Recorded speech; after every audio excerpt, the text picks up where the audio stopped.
অসুখ বিসুখ, দুরারোগ্য ব্যাধি, এমন মুসিবত, এমন অসুখ যে অসুখ থেকে আরোগ্য লাভের কোনো উপায় আমরা খুঁজে পাচ্ছি না। সাধারণ চিকিৎসা আমরা গ্রহণ করব, সুন্নাত নবী করিম সাল্লাল্লাহু আলাইহি ওয়াসাল্লাম বলেছেন তোমরা চিকিৎসা গ্রহণ করো, রোগ হলে ঔষধ সেবন করো।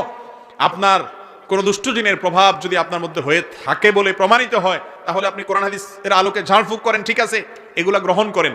তবে মূল কাজ ওই আসল জায়গায় দরখাস্ত করে রাখেন, কারণ মঞ্জুর হবে সেখান থেকে। আর সেটার জন্য আল্লাহ নবী আইয়ুব আলাইহিস সালামের একটা দোয়া আল্লাহর খুব পছন্দ হয়েছে, কোরআনে সেটা উল্লেখ করেছেন। ওনার দোয়াটাও আল্লাহ তাআলা কবুল করেছেন।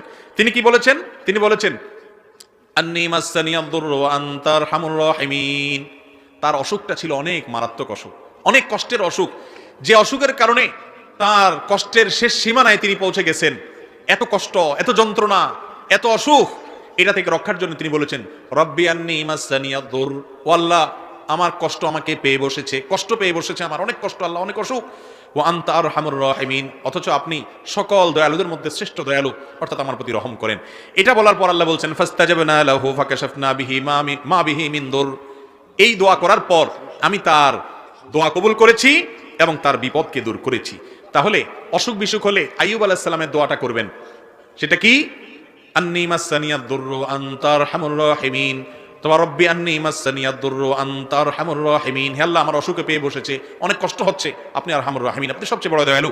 মুস্তাদরাক হাকিমে একটা বর্ণনা পাওয়া যায়, সেই বর্ণনা সম্পর্কে মুহাদ্দিসরা অনেকে দয়াই বলেছেন, কিন্তু বর্ণনার যে মূল মর্ম সেটা ঠিকই আছে, বিশুদ্ধ বিভিন্ন হাদিসের আলোকে বর্ণিত, এই আয়াতের আলোকে বর্ণিত। তা হলো বান্দা যখন আল্লাহর কাছে হে আরহামুর রাহিমিন এরকম বলে এরপরে চায়, মনের চাওয়াগুলো পেশ করে, গোছায় বলতে না পারলেও আল্লাহ কবুল করবেন। আপনি কিছু না বলতে পারেন, শুধু কাঁদেন আর মনে মনে আল্লাহকে বলেন আল্লাহ আলিমুম বিজাতি সুদূর, মনের খবর রাখেন, দোয়া কবুল হবে ইনশাআল্লাহ।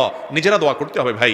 আপনার ঘরবাড়ি উদ্বোধন করবেন, গাড়ি উদ্বোধন করবেন, যাই করবেন সব কিছুতে ওই দোয়ার জন্য হুজুর ভাড়া করতে হবে, এই নির্দেশ কোরআন হাদিস কোথাও দেয় নাই। বরং আলেমদের কাছে দোয়া চাইবেন, ঠিক আছে, কিন্তু নিজের দোয়াটা নিজে আল্লাহর কাছে পেশ করবেন, চেষ্টা করবো না ইনশাআল্লাহ।